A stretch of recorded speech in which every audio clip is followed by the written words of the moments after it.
Sam, you're totally right that all you need to really aspire to is this middle school level of terminal literacy. And for most data people, especially in data analytics and data science, you still need to be like a user interface minded person. Like you need to think about viz. You need to be able to present things to stakeholders. You are not just going to be hunched over all day talking to yourself in NeoVim. Hey, everybody. Welcome back to Saturdata.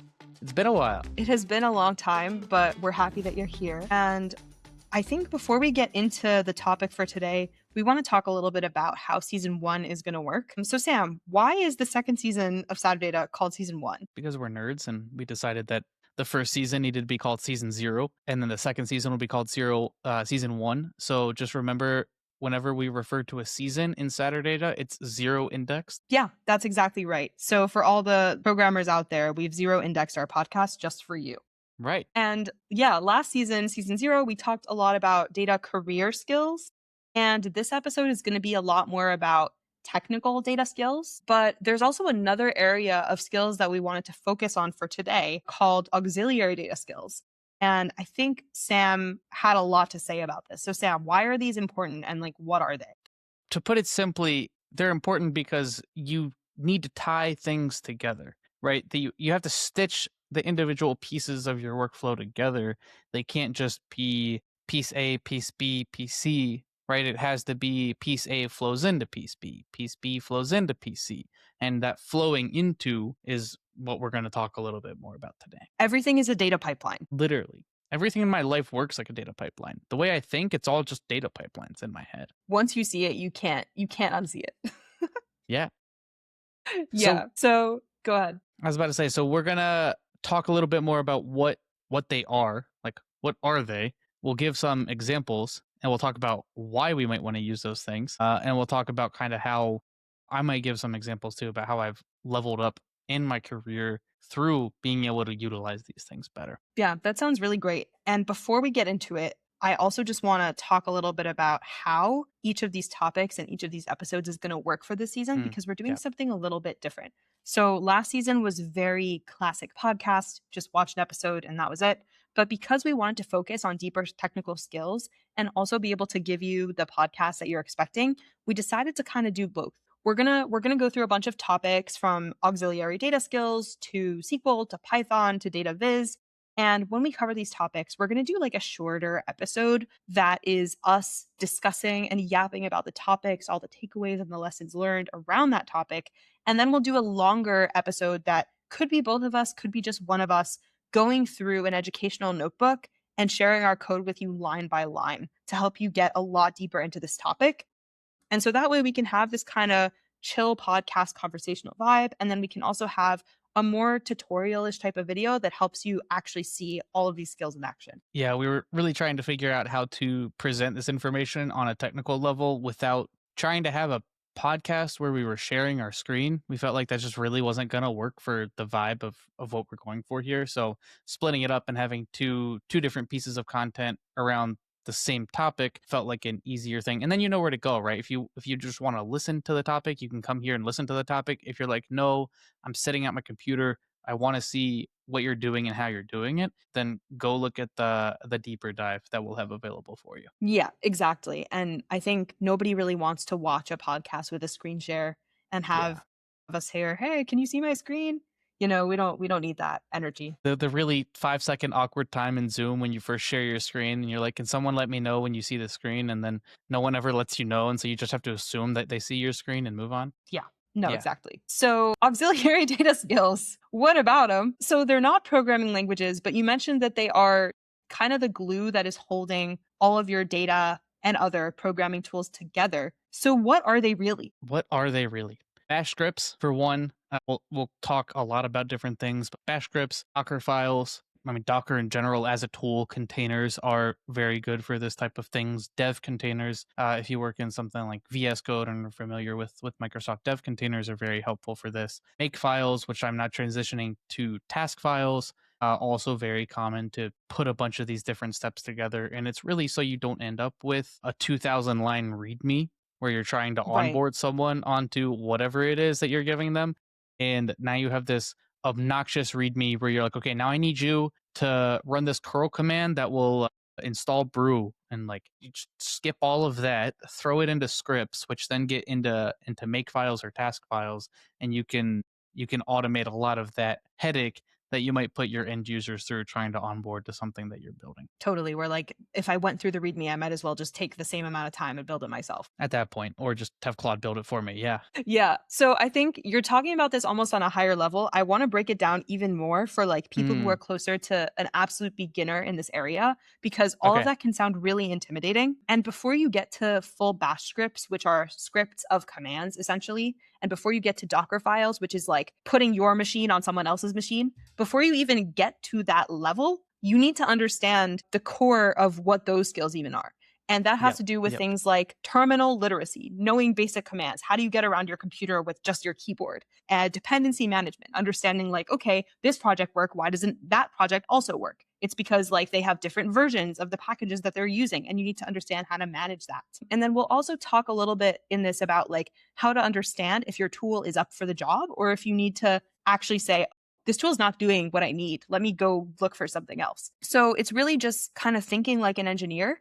And this is a really big shift. Like I think back to when I was a data analyst intern at a company called Pros, and all of our work was BigQuery and giving deliverables in Sheets and Google Slides. Sheets basically like Excel, like spreadsheets and things like that, where BigQuery was really just like we wanted to get the data as fast as possible into Google Sheets versus like actually thinking like an engineer about systems and understanding, how BigQuery actually works. And like there's such a different way of looking at things as like an Excel focused analyst versus like a data engineer like you. In APIs and CLIs are just like random letters that don't mean anything.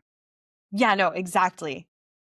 And so I think what's kind of crazy is that when you come from a data analytics background, the way that I sort of did, like I went to data science and data engineering, but I had started in analytics, nobody like explains this to you all in one place. And so what you end up doing is like the random letters like CLI. Okay, what is that? Oh, it's a command line interface. What's that? And like, where is it in my computer? And how do I use it? And which one do I need to know? And like, it all feels kind of very overwhelming and a bunch of like disparate concepts. So in my mind, the goal of this when I brought this up to Sam was twofold. It's like, number one, let's get all the basics knowledge in one place and then discuss, like you said, how do you apply this and how are you using these things in your day-to-day at Snowflake? And then the other piece is when we talked about doing deep dives into our educational resources that we're going to provide for you, those are going to be on GitHub, public, ready for you to look at. But we realized like there are going to be data analysts that they just haven't used resources like this before, which is no knock and no hate to them. It's just not their world. And we want to make it really accessible for you to be able to run a command that will teach you and say like, hey, UV run Marimo run notebook. And that might sound like gibberish to someone that has just like not done something like that. So we want you to be able to access and benefit from the resources that we're giving you, regardless of like where you are on the data spectrum. Yeah, because even without that basic command, the UV run command, you wouldn't be able to get the notebook up, right? Because Exactly. yeah. So we have to cover this before we can then cover some of the other things we want to cover later too. Yeah. So this is really all about us. This is really all just a very selfish episode. Yeah. That actually it's the whole podcast, right? A little bit. It's a little bit main character energy, but that's okay. So the Cool. the terminal, I think, should not be a place that scares you. Even people that work in the terminal a lot, sometimes like I know a lot of the commands to do basic things, but I see some people that really know how to use the terminal. Like I'm not saying I'm a terminal expert by any means, but sometimes I'll watch people, like there's this one guy on YouTube, You Suck at Programming. I'll tag him here. He's really good at using the terminal. And sometimes you watch people like that go through and use the terminal and you're like, that's gibberish to someone that speaks like middle school terminal, right? He's like PhD terminal. Right. So there's also levels, and really you just need like middle school terminal level to be proficient enough at most of the work that you need to do. Yeah, middle school terminal feels right to me. I think there are engineers that they really are in the terminal all day. They're reading like full Python files, full Markdown files, and anything that they possibly can. They're just in terminal reading it all day in platforms that you might have heard of like NeoVim and things along those lines. I was about to say NeoVim and I was about to cry. Yeah. You're about to cry. Yeah. It definitely would make the average person cry for sure. I do know someone who tried to send emails in NeoVim, and I think that's like a little bit diabolical maybe. So Sam, you're totally right that all you need to really aspire to is this middle school level of terminal literacy. And for most data people, especially in data analytics and data science, you still need to be like a user interface minded person. Like you need to think about Viz. You need to be able to present things to stakeholders. You are not just going to be hunched over all day talking to yourself in NeoVim. Yeah, then you should just go become a developer at that point. Pretty much. Like even data engineers, they have meetings, they have presentations and stakeholders and all that jazz. So how do you actually access your terminal for people that have like literally never opened a terminal? So go down and click. Well, I work off of Mac, right? So you can just command space and then type terminal. And then you're in, right? That's as fast. I think Windows is like called command prompt for the Windows people, or you can use WSL, PowerShell. Yeah, I think WSL, Windows Subsystem for Linux, I think is what it stands for, is something people should spend more time with, because it gives you that type of like bash experience on a Windows machine. Whereas on Windows, if you want to do any scripting like that in the terminal, you have to use PowerShell, which I find PowerShell to be a less than pleasant experience, even though I wouldn't call the terminal or bash like ice cream, but I would call PowerShell like kale ice cream. Wow. Yeah. I mean, the Windows users in my life, they use PowerShell. They would never use the like default command prompt it thing, but I definitely am much more literate when it comes to Mac and Linux. Like if you put me in front of a Windows terminal, I would be Googling like every 2 seconds instead of every minute. It's like, I think to display like your folders in Windows command prompt, it's dir, like you type dir, whereas in Mac, you just type ls. And so I'm like, I think like ls, I don't think dir. I type ls in Windows and it's like, I don't know what that is. And I'm like, you should. You're wrong. Yeah. And so speaking of ls, I think it would be good to just verbally talk through like a couple types of commands that people should know. And then we can talk about like kind of how that comes into play and how we apply that knowledge in real workflows at work. So we're going to go into detail a lot more in our line by line breakdown a little bit later in a subsequent video.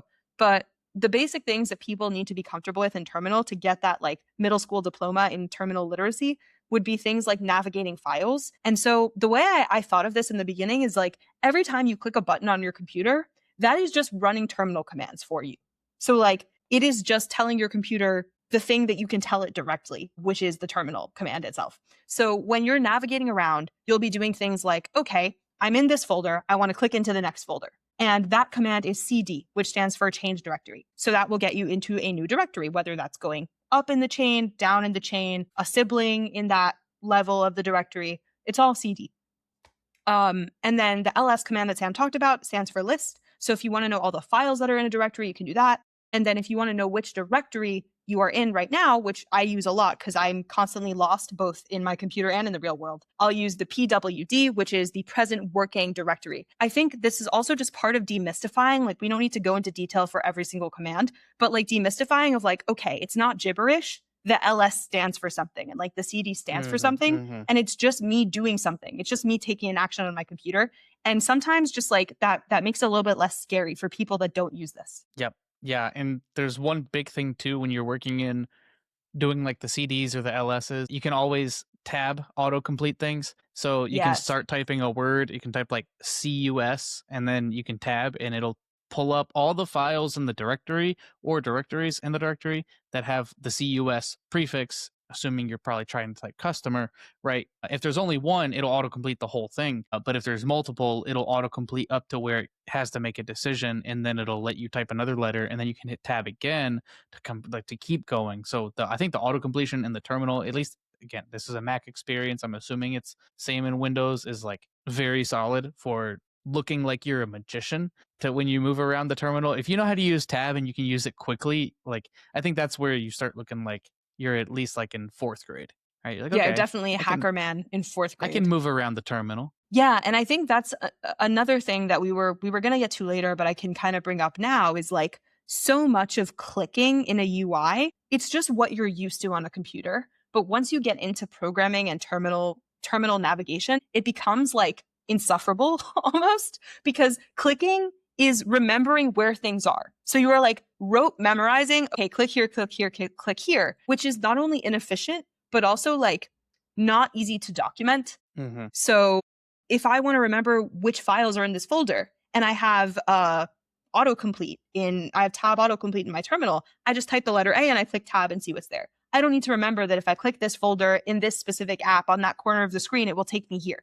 And it's just like, it's much less overhead. So even though Yes. it's a learning curve, it becomes like after 2 months of this, you will not know how you live without it, basically. So I think that's another thing to call out. How long do you think we keep going on about how amazing the terminal is? I think we could speed it up because we could go on about this, but the other things people should know are like file operations, moving files, copying files, removing and finding files, which are, again, things you do with your eyes, but you shouldn't have to. You should know how to run scripts, like example, Python 3 script.py, really important stuff to just be able to run your code. And then what we'll talk later about are virtual environments and Git, which we'll also explain in case people are not super familiar. But yes, definitely we've spent plenty of time on the terminal. I hope everyone understands just how fundamental the terminal is. Yeah. If there's one thing you take away from this, learn the terminal. Scratch the rest if you need. The other things we're going to talk about, I think, are very important too. But man, cannot stress enough the terminal. So want to move on to notebooks? Sure, yeah, we can talk about notebooks. All right. So what are notebooks? Notebooks are, I really think of them as like an educational tool that accidentally got used in production for way too long. Are we so like notebook? We're gonna at someone here? Like I'm gonna put the at symbol. No, I'm not blaming anyone specifically. It's more of like data science is so academic that people just take tools of learning and they put them in like enterprise production code flows where they don't belong. Yeah. So like Sam, you talked in season 0 about how it's been your job as a data engineer persona to like take a really inefficient Python notebook and convert that into like good quality production code that can be run at scale with like 1 million users instead of 1 or something like that. And so that's kind of what I'm talking about, where like people try to get it in production and then you have to fix that problem. But to get back to what notebooks actually are, they're an input-output format, which is, again, why it's so good for learning, because you can see every step of the way what's going on. Whereas like for people that have programmed before, you know that your program is not telling you anything, usually, unless you add a print statement or you add a specific output file or something like that. Whereas this is like built into the flow of how a notebook works. So the way that notebooks work is it's like a pretty UI. And what you do is you enter something into a code cell and the output of the code cell is printed. And if you type a variable name, then it will print the variable. You don't have to write the word print in Python, which is really convenient and nice. So it's a really great way to showcase like data visualization, to experiment with a ton of different like classical machine learning models, and really just throw stuff at the wall, look at all of it and see what sticks, rather than a traditional script that like might have one output at the end. I think notebooks are great if you know how to build them correctly. Like if in my mind, what I'm imagining for notebooks is like in a single cell, you define a function and you define a test or multiple tests for that function. And then that's it. That's the whole thing the cell contains. And then the last cell of the notebook is a main function that runs all the functions that you need with your input and then your subsequent output for that notebook. I think that's like the best way you could probably build a notebook to work even somewhat coherently in a production ecosystem. And I think that's how there's certain companies that are running notebooks in production is like that's how they build them and that's how they think about them. They think about them like modularized pieces of software. And if you can think about notebook cells like modularized pieces of software, then you're going to have an okay time, at least. The problem is that's not how notebooks get used. And that's where, because you look at a notebook and you just get this like, you get all these bad ideas about like how poorly you could write code in this thing and it would still work. You could just write a bunch of spaghetti code in this thing and it's still going to work. And I get to see my output after each cell. So I should probably try to build it like that, right? But really at the end of the day, there's a whole different way you need to be building notebooks and no one's doing it except for probably the few companies that do run notebooks in production. So I'd say that's like allows you too much room to be irresponsible. Notebooks do. And most people are irresponsible with them. Yeah, it's like Murphy's Law. Like anything that the notebook allows to happen, it's going to happen and it's going to break your production at 3 a.m. probably. And so specifically with notebooks, we have Jupyter, right? I mean, Jupyter is the most common. We have Jupyter notebooks and we have Jupyter labs, right? And the two different experiences of notebooks in Python. Yeah. So every data scientist starts in Jupyter. Basically, what we've learned recently is that there are a ton of problems with notebooks, but that doesn't mean they're not usable. What it means is that we have to kind of do them a different way. So I think what we wanted to highlight was a ton of the problems that we have with traditional Jupyter notebooks that like every data scientist uses for their Titanic or whatever other machine learning project y'all are doing. And then, what kind of does the next generation of notebooks look like that solves those problems?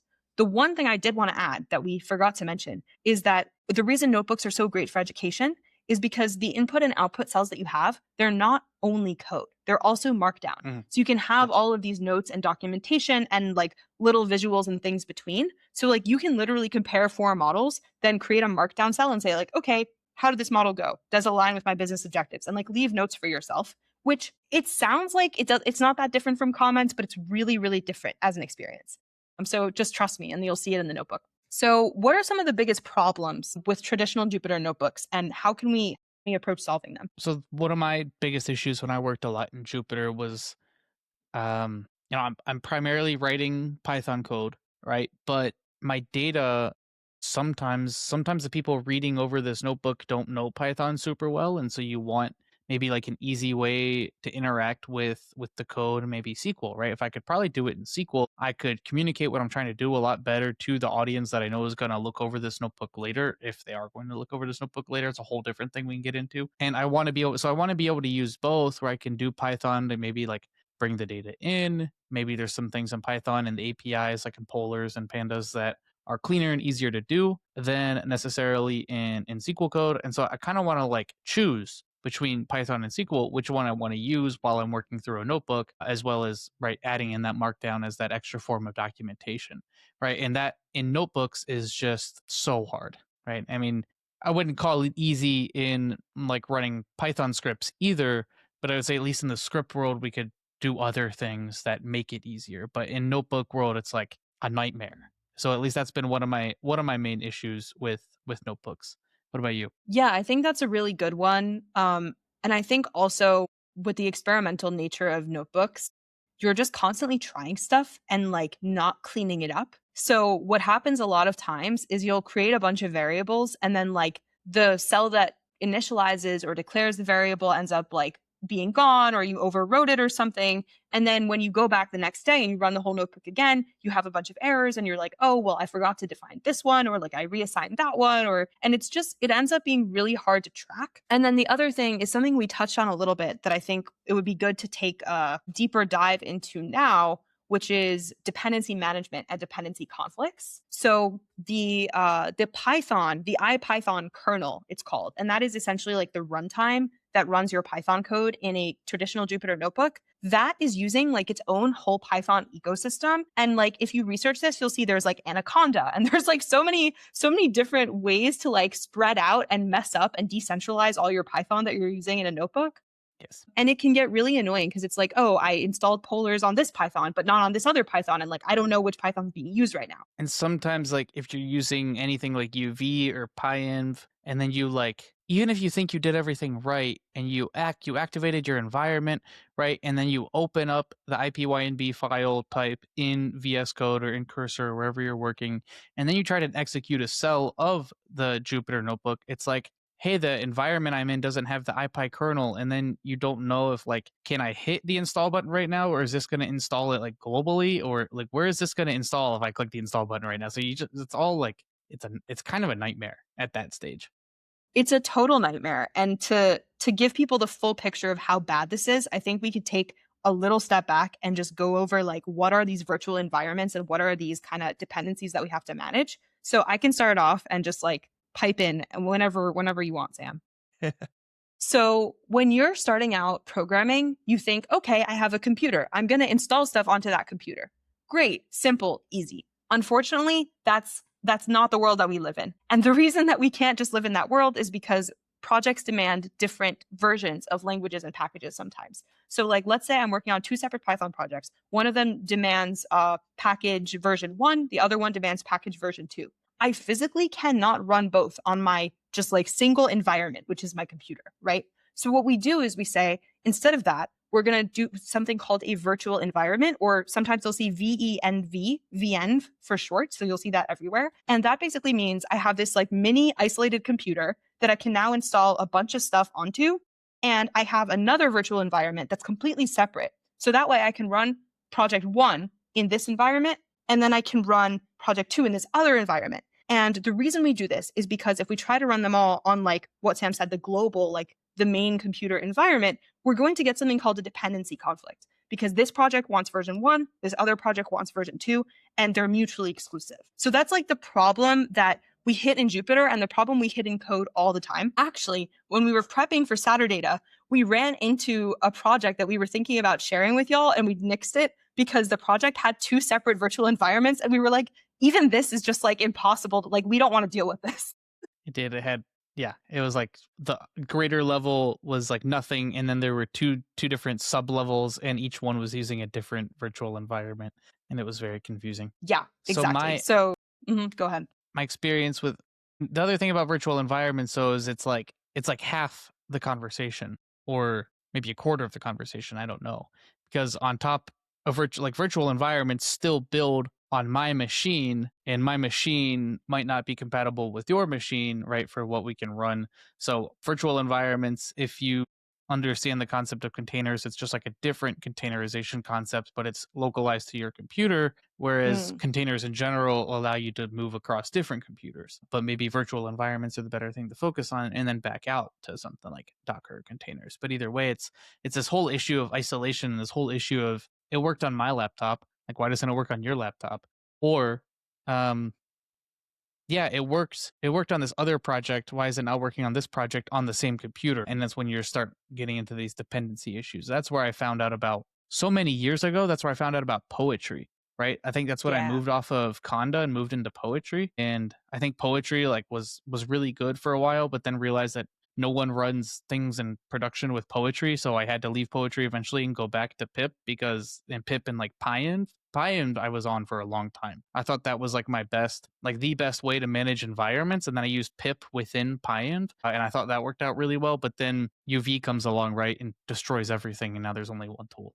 It's just UV. Yeah, I think we want to talk about why UV is the savior of Python, and then maybe get more into the other auxiliary skills we want to share. But essentially, what UV does is it holds all of the things you need in a file called PyProject. And that's all of the packages and imports that you need. And you can build a traditional virtual environment like we just talked about. And you can install that and have that ready to go. But sometimes we're lazy, okay? Sometimes programmers, they don't want to have to remember to do 30 steps before they can start working, because that's kind of the world that we live in right now. And what UV has done is they've created one command that creates an environment for you on the fly when you want to open a file, which is really, really crazy. So before, you might do something like Python 3 space script.py, and that would be the terminal command that would run your Python script. And then if one of the package dependencies that you need for that code, if that wasn't installed, you would just get an error. Like, it wouldn't pop up, or it would freeze, or it would have a silent failure or something. But the reason UV is so much more powerful for that is you can use this command we mentioned briefly before, run script.py. And now what UV does is it looks at that project file we talked about, the list of 100 million things that you need, and it installs them on the fly in a temporary virtual environment, so that when you have that file open, you can have all those packages active, all the things that you need to run your code, and then it cleans it up for you.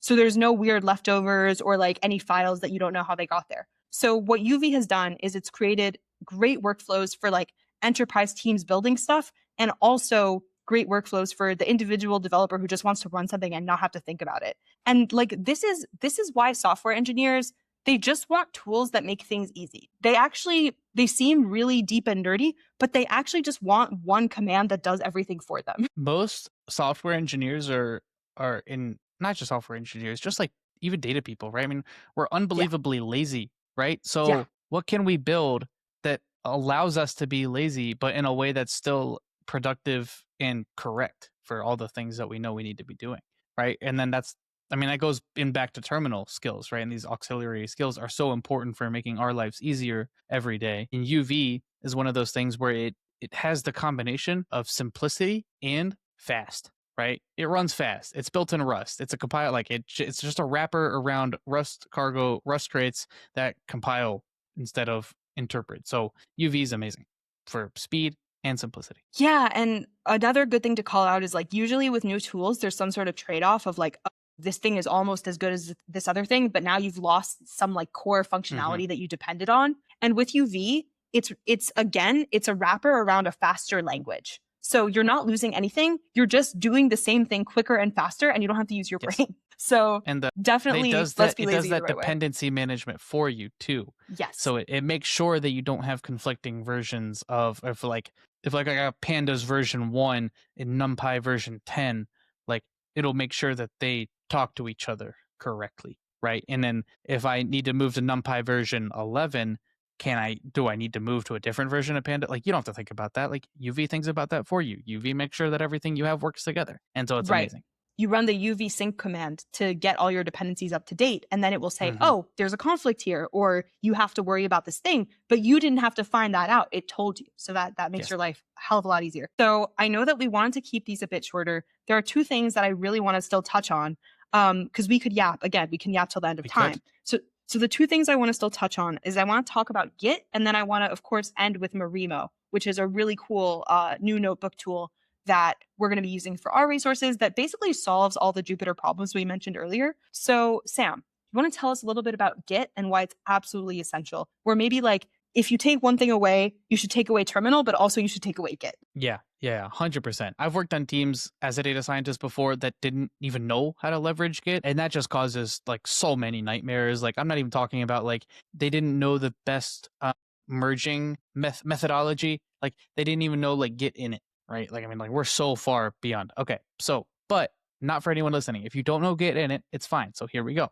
So Git, the reason why Git exists, it's for version controlling. So say I'm working on something and Shifra's working on something, and it's the same project, but we're working on two different machines, and there's like this functioning current version of this project that works. It's making the company money, the company of Saturdata, I guess, right? And but we can't stop working on it, right? We have other things. We have a backlog of tasks we have to be working on, and we need to keep working on the backlog of tasks that we have to keep adding in new items to Saturdata to make it even more amazing, right? And so this is where you have Git, or really it's version control, and the specific flavor of version control here is Git for code that you're working on your machine, or Shifra's working on their machine. We're now working together, but also working apart. Then Shifra has their own branch that they're working on to say, okay, I'm going to now, and branch is basically just, I have the main version, and now I'm going to create main point one.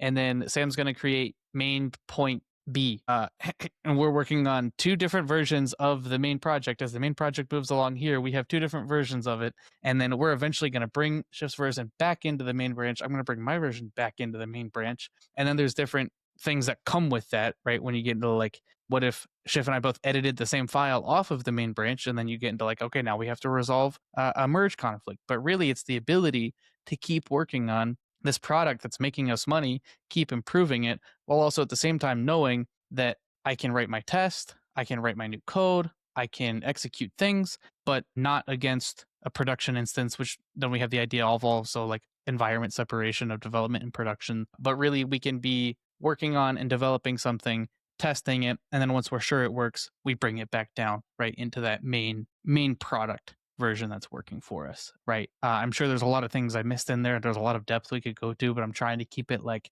high level enough, but also in depth enough where it makes sense. What would you fill in there? Yeah, I think you hit a lot of the main points. I think I'll touch on like a little bit of an overall goal of Git and then an analogy for folks so they can kind of feel this in a more tangible way. So the purpose of Git is to allow me and Sam to work on the same thing, even if that thing is stored somewhere else, and make sure that I don't break something because Sam just changed this line to blue and I just changed it to red. So what happens in that situation? And to just be able to like elegantly handle 1,000 people working on one code base. That's like a big thing. That's a big project to manage. So Git is currently the best solution. Some software engineers I know, they actually complain about it constantly and tell me that it's like not a good tool, but it's definitely the best thing that we have. And the most important thing that you are going to be using in your day-to-day work as a data scientist, analyst, engineer, or whatever, to make sure that your code matches with everybody else's code. So that's like the overall purpose of Git. And a place where folks have probably seen this is if you go to a Google Drive file, or a Google Doc is what it's called. I don't know why I said that. A Google Doc, you can look at the file version history and see all the changes that someone made. And this is another big, I guess, greater purpose of Git. It's actually called blame, which to this day I think is the funniest thing. So like if I look at like line 100 of code, it says Git blame Sam. you're blamed for this. And I just always thought that was kind of cute and funny. But it really helps us manage a big team working on stuff and then be like, well, I don't know what this line of code means. Who should I reach out to on Slack? Now I know who wrote this. And that's really, really helpful. So it's helping you write new things and put them into your code base safely with testing and all these other things around it, as well as helping you just like operationalize and know who to talk to about stuff and know who's responsible for certain changes. So with AI, who knows if it's Sam that wrote it or Claude, but we just assume that you wrote it. Sam committed it, so yeah, exactly. And that is another good thing about Git is that when you write code, it's not just like one click and you're done. There's actually 3 steps that you have to do that we can run over very quickly to get new code in. So you have to stage your code, which means like, hey, this is actually something that I want to save on my machine, basically. Then you have to commit the code, and you commit that with a message. So you can say something like adding a new feature, and then you've committed that code and said, my copy of this code base, this code is now part of that. And then from there, you do the push step, which is like put it into the central core of truth that everybody's reading from. And usually on that step, you will need a reviewer. You're not just going to be allowed to like, throw unsafe things into the code. You need another person to look at it. So the steps are stage, commit, push. And assuming that you're pushing into a feature branch as well, right? Not pushing. You're more often than not pushing directly to main, unless of course you're just working on a project by yourself or with like 2 other people. Maybe at that point you're just committing to main or pushing to main. But most of the time you're working off of a feature branch as well. Yeah. So the real workflow is you're pushing to your own branch, then someone reviews that, and then if all things go well, then you can merge that into the main branch that everyone else is seeing. But until another human says, I'm actually signing off on this code, then that code is not going to be in a product that companies are depending on. An important thing too, you said human. I think that's an important piece here. Like we're getting really gung-ho about AI recently, and that's great and all, but how much do we really need to automate? Because then we're going to get into this like AI did something it didn't need to do, and then AI validated it and said, yeah, you're fine. Like go ahead and merge the main. All of a sudden, it's now just been like 3 steps that have been like walled off, but then they like each step passes because AI says it's okay. And now you get into your main branch, and what if there's a security vulnerability, which there most likely is with AI getting pushed right directly to the main branch. That's I think the biggest problem.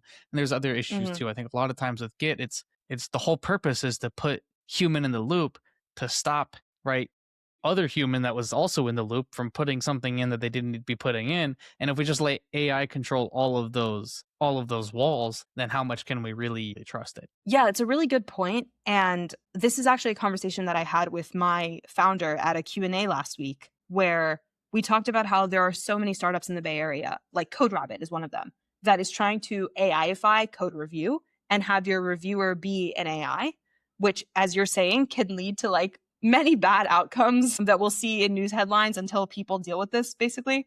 But another approach is to just have an entirely different process for AI generated code. Like, why are we imputing this human process for code that wasn't designed for it? And like, machines don't work the same way as humans. And I'm not going to give anything away, but my company Render is looking for other ways to address this problem, where instead of just throwing AI at a human process, build a process to get the most out of AI while still giving humans the time and space to like bring their unique perspective and their skills. I like that. Which I like better. That's really interesting. Yeah. No, it's definitely like a combination of human and AI, not just AI. And I think the last thing we wanted to cover was Marimo. Yes, Marimo. I think we're still not 100% sure how to pronounce this. So, let us know how you pronounce it in the comments. It's Marimo, I think. So I say Marimo, you could say Marimo. I don't really care. I don't really care, but so essentially Marimo is a great place to build and share notebooks that is just so much better than Jupyter for a ton of reasons that we maybe didn't write down. But off the top of my head, the reasons are as follows. So there's something called a DAG, a directed acyclic graph, that if you're a data engineer, you're very familiar with this data structure. But essentially, it just means that you have a chain of objects that are all connected and it only moves in one direction. So something is only attached to the thing above it. You can't go up, but you can go down in the chain. And Marimo is architected this way because you're not able to reassign a variable and everything has to be executed in a specific order. And so what that means is, going back to some of the complaints we had about Jupyter earlier, what that means is that you don't run into issues where like you defined a variable and changed it and lost it. And there are just so many little mistakes that you are physically unable to make. And again, engineers are lazy. We don't want to have to think about stuff. So just fix it for me. Don't let me do it. And I'm happy. Yeah. Yeah. Like compiler time, give me the error. Don't let me find the error at runtime. Just let me know once I make a decision, as soon as I made that decision, that was the wrong decision to make. And then I can easily just like fix it really quick, right? Otherwise, you allow me to make a bunch of wrong decisions, I'm going to make them more. Yeah. No, exactly. It's Murphy's Law again. So just don't let me make that mistake. And what are some other things we love about Marimo? I've been interested in Marimo from outside of just a notebook perspective too. You can actually build like full on dashboards in this thing if you want to, because it's wild how you could have multiple cells that when you do your Marimo run, it doesn't open up like a notebook. It doesn't actually show you the code that is producing that. It only shows you the results. And so if you do something like where you have Streamlit sliders and things in your Marimo, you could have like Streamlit, like a little Streamlit interface almost in your Marimo notebook. Or because why would you do that? You can also have other. You can have like Plotly come up and you can immediately be plotting or whatever the tool is. I think it's Altair that I'm using right now for Python plotting. You can have the Altair just in there once you run your Marimo run command, and then it shows you just the resulting chart. You don't actually have to go through and look at it like you look at it in a notebook, which gives you actually a lot of flexibility while you're programming to be like, okay, if I want this to just look like a couple charts, and then I can deploy that out to a URL, right? That can be the whole thing I do. I think there's a lot of potential. I think it's still really early on for that use of Marimo, and I still want to see some more uses like that with Marimo before I really buy into it. But I think that's a really exciting like potential with Marimo. They're reactive, right? And you all can also see all of the variables. If you open it up with the Marimo edit and you're working in there, you can see all of the variables that you have defined in your notebook on the left-hand side. It almost reminds me of Posit of RStudio, how I could see all my variables. And I think Spider in Python was another one that did this. Like you could see all of your variables that you had defined on the top right. And Marimo does something similar where it'll show me all the variables. It's kind of like also running in debug mode in VS Code. It's like I can see all the variables that I have defined in the Marimo notebook, which I also really enjoyed while we were working on this. By the way, this episode is not in any way sponsored by Marimo, even though it might sound like it at this point. Yeah, if you want to sponsor us, like please reach out. I think we're extremely open to that. Yeah. The platform, the project that Sam mentioned where Saturdata is making money, that's not real. So if you want to sponsor us, we're not actually, working on that. Yeah. And so first of all, really good features that you pointed out. Something that I want to comment on that I literally just thought of and have not had this thought before is the fact that Marimo is a notebook platform and also an application platform or a dashboard platform where you can build these kind of visual landing pages or dashboards. It's a really good bridge for data people that want to get more into engineering. So like now you have this tool that does both. Whereas like before, Jupyter was okay. You would build your little Jupyter notebook, but it wasn't going to lead you into something else in that same platform. Whereas now you actually can grow without leaving the platform for notebooks, which I think is really, really nice. And I wish that I had that, when I was learning for the first time. So a few other things that we wanted to highlight here to kind of just tie this up in a nice little bow for the holidays and bring this home is we want to talk about two more things. The first one is the SQL feature. So one thing we didn't address yet is that it's really annoying to run Python and SQL together. If you're working in scripts, then you have to make these triple line SQL strings and execute them with like a cursor.execute. And that's not actually secure. So you need to find a way to prevent injection attacks of people throwing malicious code into your systems if there's any quotes around your SQL queries. And so that's annoying and nobody likes that. And then in Jupyter, it's nearly impossible to switch between the two, even though data scientists are doing that all day long. So Marimo comes out and says, okay, we're going to have a Python-based interface. And whenever you want, you can use our ready to go function that comes with the platform. It's mo.sql. And it's a function that just lets you build a SQL cell into any Python notebook that you're working on. And what that's doing is it's actually running DuckDB, a DuckDB instance under the hood, which can be run locally. So that is something that we'll cover more later in the season. I am a big proponent of DuckDB. I think Sam is generally kind of almost a hater of DuckDB, so we have mixed opinions on the show. I'm coming around. We could talk about that at a different time. I'm starting to come around. I'm glad you're coming around. I think at least in this case, this is something you could not do in SQL like 10 years ago. And the way that they've put Python and SQL together, it's just so usable and friendly, and it looks great, as you'll see in the supplementary notebook that we'll show you for the SQL episode this season. And then the last one is UV. And maybe Sam, you can close it out by just telling us how Marimo works with UV. Yeah, so Marimo has its own commands, right? Where you do like Marimo run, and then you'll run the notebook, or Marimo edit, and it'll open it up in your browser so you can do the editing that you need to do. There's some other commands, right? And I feel like there's one more that I'm missing in terms of like the running. Marimo run, Marimo edit. I feel like there's like maybe something else that I'm missing here. But then you still need to control where that's running in. And you would think like, okay, virtual environment, right? As we talked about earlier today, virtual environments are super important for maintaining all of that. And then we got into UV. So UV, anything you run with UV has to have UV run in front of it, right? So we're going to run UV run. That means, okay, now using the UV environment that I have in my project right now, I want to do something. What do I want to do? I want to Marimo run, then the name of the Python file that I'm trying to Marimo run, which is also another thing. It builds like a notebook interface, but it's just a .py file with like very specific formatting right around it. So you UV run, Marimo run.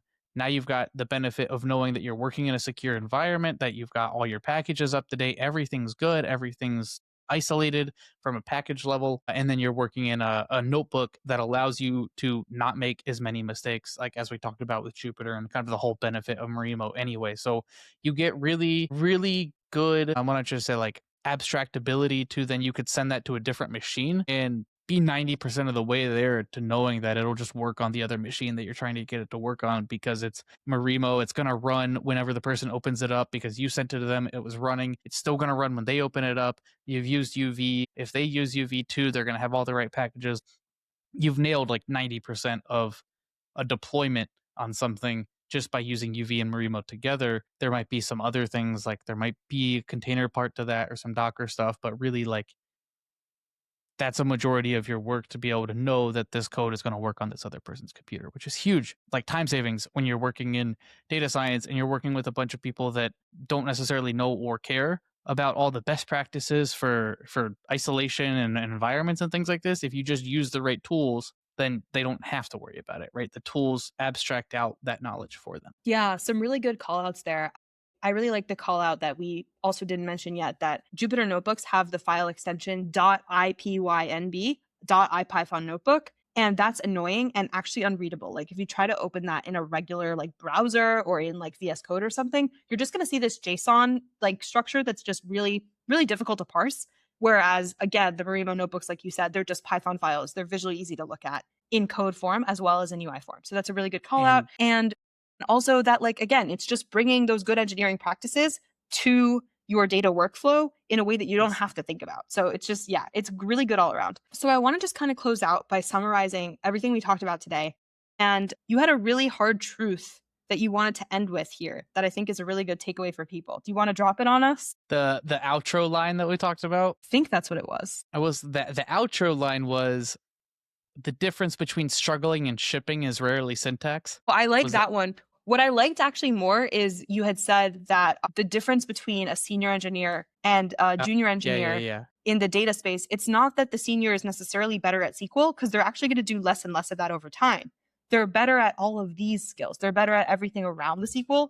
They can actually connect those scripts. They can actually ship something. They can actually deploy, and not just like write a little SQL query in their notebook. Yeah, like good on you, mid-level engineer, mid-level data analyst that can write like a recursive CTE and have it work correctly.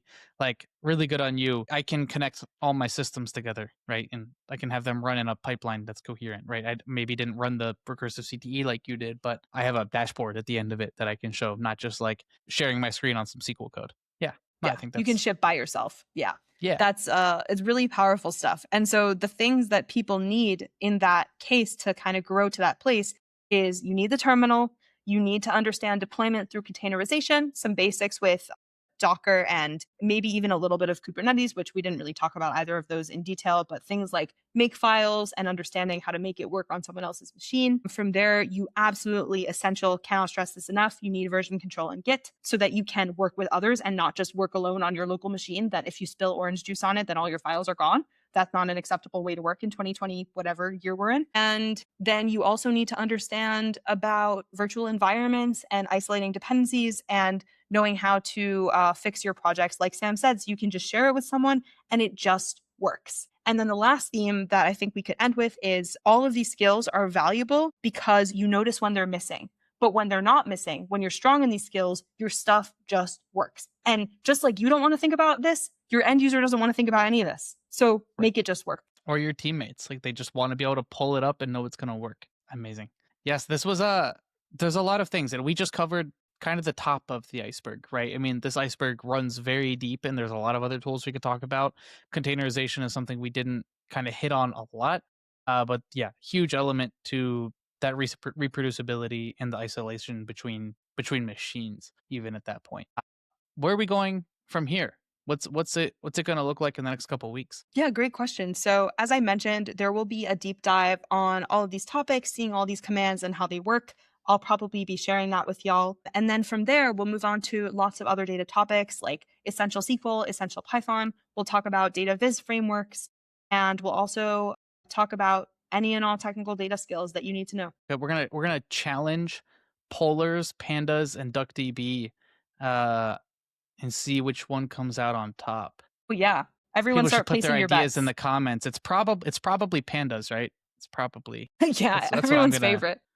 That's what I'm gonna put my money on. Yeah, and my favorite browser is Internet Explorer. Yeah. Oof, man. Internet Explorer 8.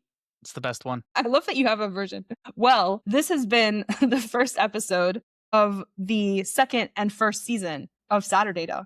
And thanks for being along for the ride. We'll catch you in the next one. See you later.